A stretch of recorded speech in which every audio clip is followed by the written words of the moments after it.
Okay, let's start entering some of the text in this document.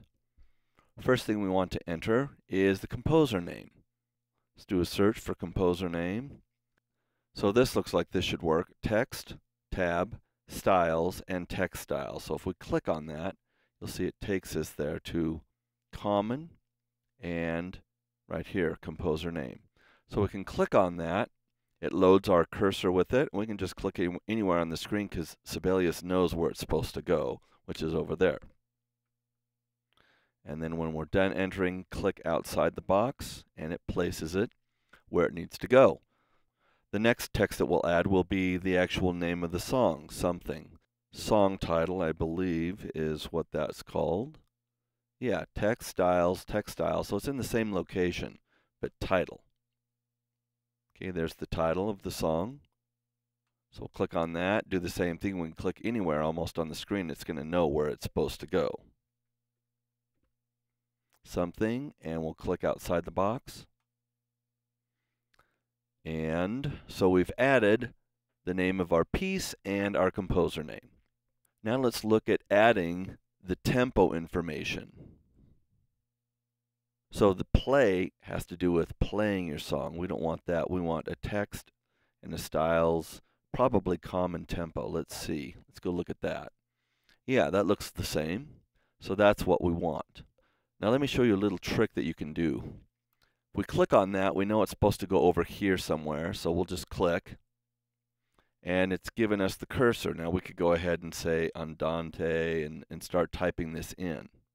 But an easier way to do that, and this works when you're inputting a variety of different types of notation in Sibelius.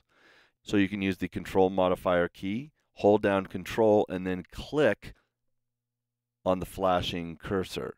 So control and click, and it brings up this menu, which is awesome because it gives you all of the available options that you might want to choose from, as well as make sure it is in the correct font size and whether it's italicized or bolded, that type of thing.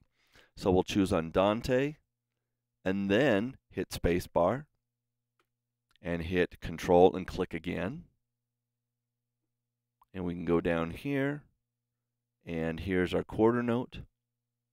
And then we can say equals on the QWERTY keys and the tempo, 70. Now when we're done, we can click outside of the box here.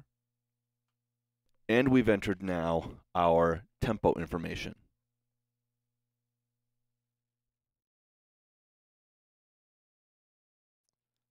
Most of you know what dynamics are. There are dynamic markings in music, mezzo piano, mezzo forte, fortissimo, that type of thing, that we can use to denote how loud a player should play. Sibelius calls dynamics expression texts. So if you do a search for dynamics, you won't come up with anything. So you actually need to search for expression, and then you'll come up with the right type of text. I don't know why that is, but it is. So here is your expression text. You can see it has a shortcut, Command E. So we can click on expression text, and again, it has loaded our pointer. And now we can place where we want that expression text to go, here. And it gives us the same thing as this tempo marking up here. It gives us a flashing cursor.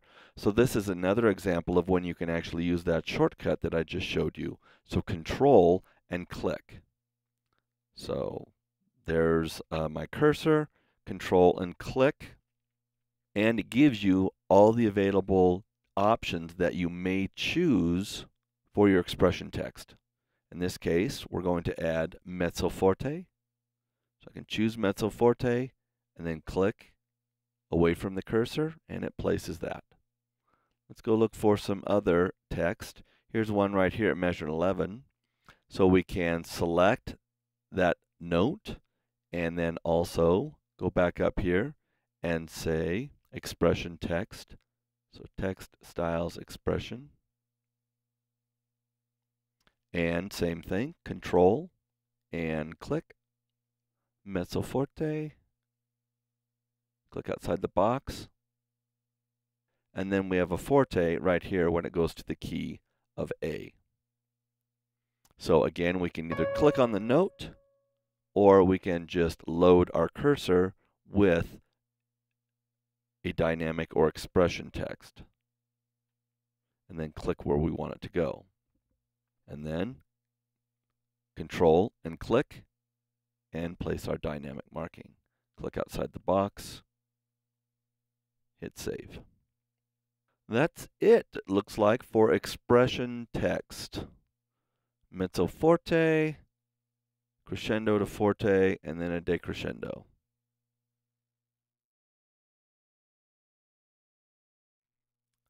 Okay, we just have a few things left and we'll be completed with our project. The next thing that we want to cover is how to enter chords into our lead sheet. The chords for our lead sheet are found right up here. We can enter chords real easily. You can do a search for a chord symbol, and that will take you to the correct location. Text, chord symbols, chord symbol. So if you go over here, text, chord symbols, and chord symbol. So as soon as we do that, it has loaded our pointer, and we can click where we want the first chord to go.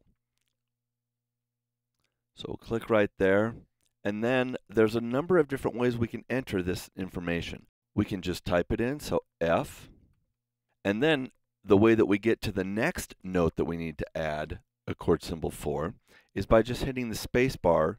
Each time we hit the space bar, it moves to the next note.